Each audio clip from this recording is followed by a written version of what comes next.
Graça e paz, bem-vindo ao AME, que se inicia agora. AME é uma visão,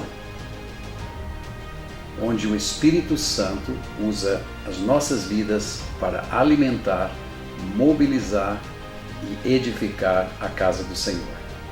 Que nesse tempo que nós vamos estar juntos, Deus possa falar profundamente ao seu coração e trazer vida ao seu coração pela revelação da sua palavra. Que Deus nos abençoe.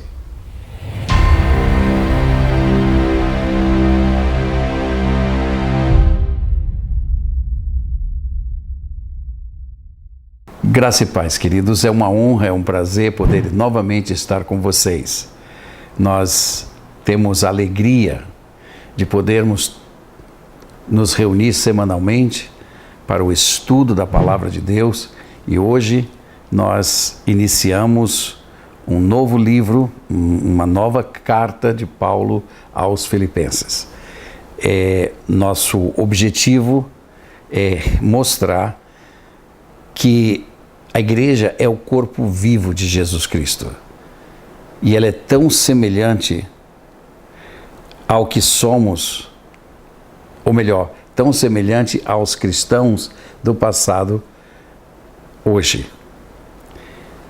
O nosso texto base para isso se encontra em Filipenses capítulo 1, versículo 1. Paulo e Timóteo, servos de Jesus Cristo, a todos os santos em Cristo Jesus, inclusive bispos e diáconos que vivem em Filipos.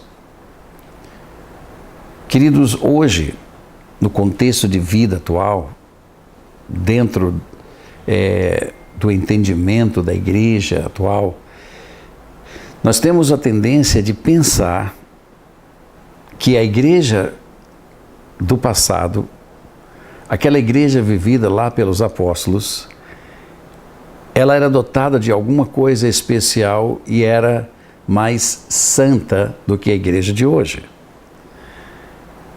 Mas quando nós olhamos a palavra de Deus e a revelação do Senhor nos fala, nós sabemos que o mesmo Espírito que operava ali é o mesmo Espírito que opera aqui. As mesmas promessas que foram dadas para a igreja ali são as promessas que nós temos para a igreja de hoje. Então, não pode e não deve existir nenhuma diferença. Todos nós somos filhos de Deus, somos habitados pelo Espírito Santo de Deus e com o mesmo potencial de vida espiritual que eles viviam ali no passado. Paulo e Timóteo, eles escrevem uma carta de afirmação à igreja de Filipos e também para agradecer, não é, as coletas que eles enviaram nos tempos de necessidade que ele passara quando estava levando o evangelho a várias regiões da sua época. Então, as revelações de Paulo escritas em sua carta são muito preciosas e de grande valor prático para as nossas vidas espirituais. É isto que nós vamos estar buscando, trazendo das Escrituras estas revelações, porque elas se tornam muito importantes para a vida de uma igreja saudável. Toda igreja que viver, e eu digo, se aprofundar nas Escrituras e seus membros abrem os corações para um relacionamento íntimo e vivo com Deus, se tornarão igrejas tão poderosas quanto foi a igreja do Pentecostes. Isso não tem dúvida. Nós não podemos esquecer e não podemos deixar de crer que isto é uma realidade visível. Eu creio que a igreja do passado, ela demonstrou poder por causa da intimidade dos seus membros e o compromisso que eles tinham com a obra de Deus.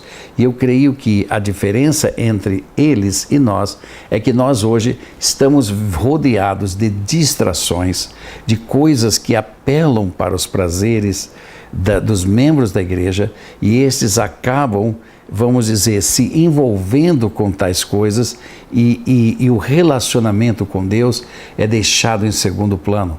Isso enfraquece a igreja, enfraquece o poder que deveria emanar dela, por causa desses compromissos, não é? Nas práticas diárias.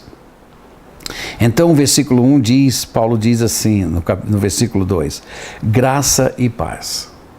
Graça e paz. Quando nós andamos pelas nossas igrejas e por outras igrejas, né? As pessoas sempre se saúdam assim. Graça e paz, irmão. Ou a paz do Senhor, irmãos. Quer dizer, isto praticamente virou o quê? Um jargão. As pessoas já estão acostumadas a olhar para outras, graça e paz. Mas nesta expressão, a palavra de Deus, em todo o seu aspecto, em todas as suas nuances, ela traz consigo poder. Quando Paulo faz esta saudação à igreja, ele não está simplesmente usando uma expressão vazia. Paulo sabia e conhecia o poder de Deus. A Bíblia é um livro condensado de muitas revelações que Deus nos dá para que nós alcancemos resultados espirituais positivos em nossa vida. Então, tudo o que ela diz tem um significado e tem um poder específico. E nós precisamos mergulhar e entender que quando nós usamos esta expressão, graça e paz, ela precisa ser, vamos dizer, ser transferida dentro do conhecimento e da profundidade que ela expressa quando nós a usamos. Por quê? Porque nós somos uma nação de profetas. Então veja, quando eu falo alguma coisa, essas palavras possuem poder. Quando eu emito palavras, elas carregam em si poderes espirituais. Então veja, quando eu digo graça e paz, alguma coisa de fato vai acontecer na vida de uma pessoa. Porque tudo que nós fazemos na direção uns dos outros, na casa do Senhor, é para a edificação e para o fortalecimento mútuo. Então, Paulo diz graça e paz.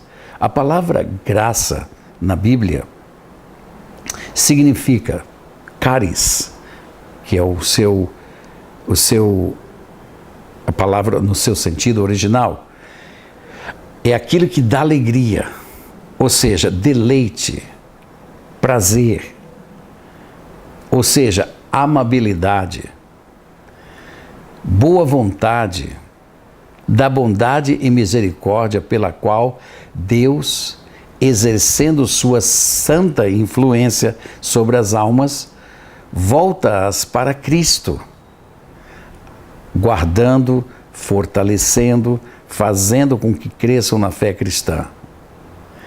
Ou seja, conhecimento, afeição e desperta-as ao exercício das virtudes cristãs.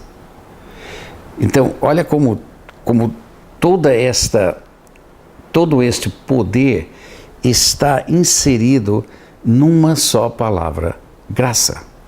Da mesma maneira como o nome Jesus traz em si todas as manifestações de Deus em benefício da pessoa. Por isso nós dizemos em nome de Jesus.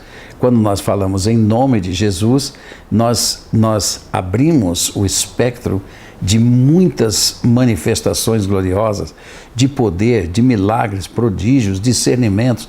Tudo isso vem pelo nome precioso de Jesus Cristo. Então, quando eu digo graça para alguém, eu estou transferindo para ela todo este poder que emana desta palavra. Ou seja, que o Senhor, pelo seu auxílio, pela sua santa influência, volte você para Jesus Cristo, guardando, fortalecendo, fazendo com que você cresça na fé cristã, para que você seja despertado aos exercícios da vida, das virtudes cristãs. Ou seja, que você esteja na condição espiritual que seja governado pelo poder da graça de Deus em tua vida. Quer dizer, nós não podemos dizer tudo isso para uma pessoa no momento. Você já imaginou se eu chegasse para você agora e dissesse, olha, deleite, que prazer, doçura, charme, tudo isso esteja na tua vida, que a santa misericórdia de Deus e a influência do Pai esteja com você e você seja governado por esse poder divino. Quer dizer, tudo isto seria muito difícil a gente transferir todo momento que a gente se vê. Então, tudo isso Paulo diz, graça. Graça.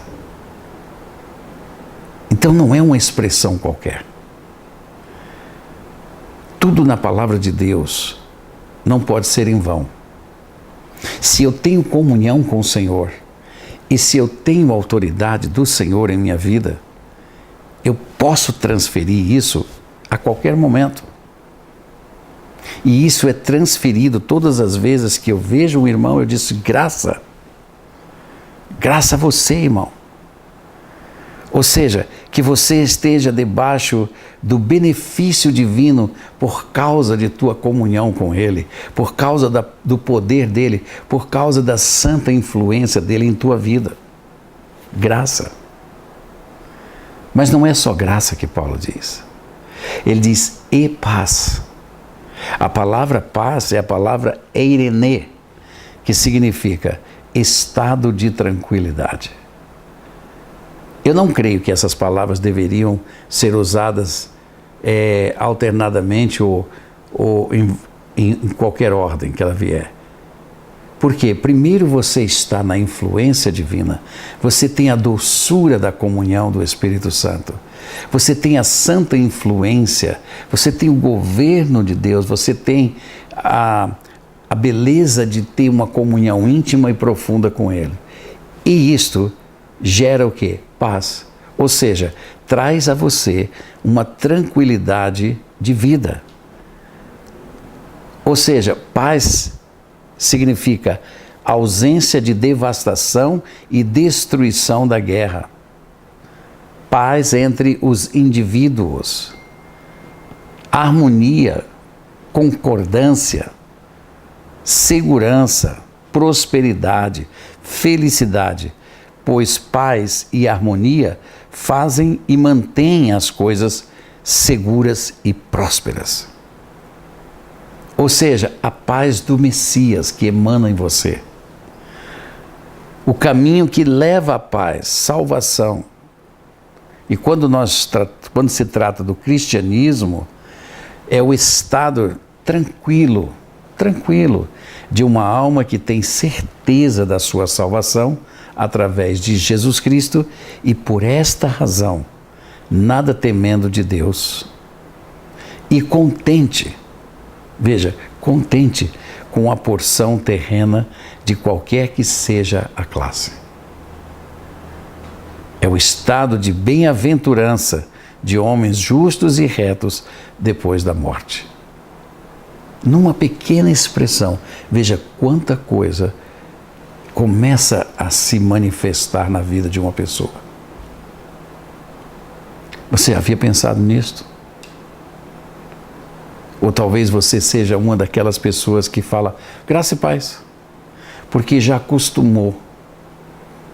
É como se dissesse, oi, tudo bem? Mas se eu estou na igreja, graça e paz. Não. Nós precisamos transferir isso. Nós precisamos transferir esse estado de tranquilidade. E quando eu digo graça e paz, e quando eu faço isso porque amo a pessoa, porque eu sei da minha comunhão com ela, essa palavra inicia nele, pelo Espírito Santo que habita na pessoa, todo esse estado que nós acabamos de compartilhar com vocês. Essas palavras não são meras expressões, queridos. Elas carregam em si um significado espiritual maravilhoso. O apóstolo Paulo sabia, ele conhecia a sua autoridade para abençoar vidas com essas palavras.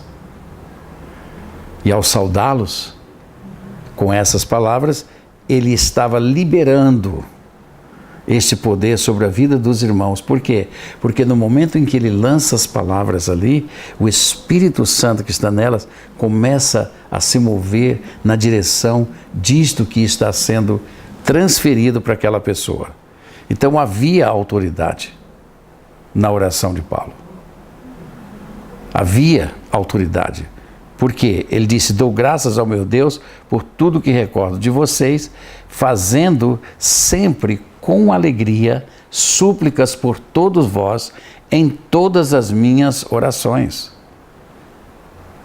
Então ele disse: primeiro eu coloco isso dentro de vocês, primeiro eu desejo isso para vocês, e agora, com a autoridade que o Senhor me confere, ele diz: fazendo sempre com alegria súplicas por todos vocês, em todas as minhas orações. Olha que coisa maravilhosa.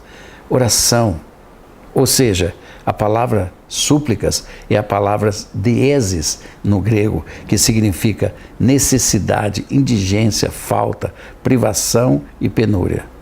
O ato de pedir a Deus, ou seja, suplicar a Deus, é um pedido a Deus para que Ele possa realizar alguma coisa. Por quê? Porque nós somos fracos, nós temos necessidades. Ah, como temos necessidades, especialmente nos dias de hoje.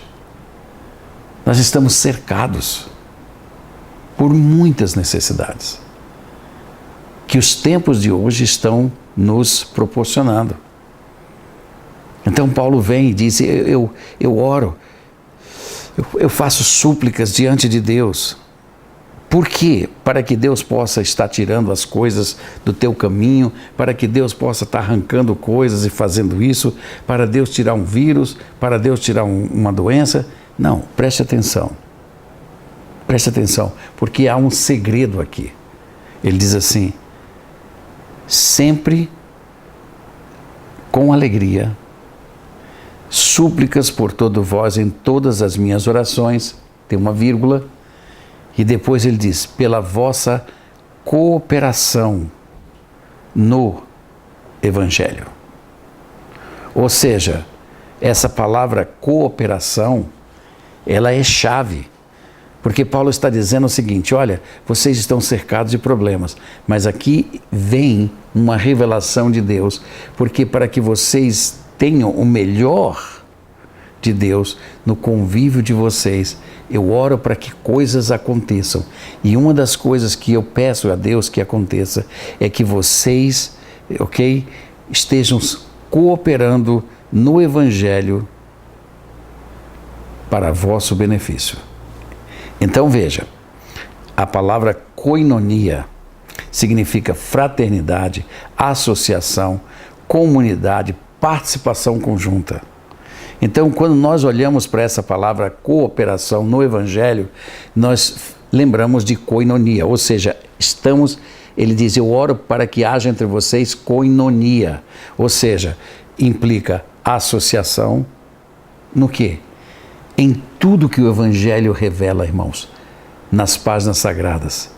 Então a pessoa precisa estar cheia do Espírito Santo e de conhecimento do Evangelho para poder estar associado ao Espírito Santo, a fim de que por seu corpo as realizações das verdades bíblicas sejam vistas na direção uns dos outros.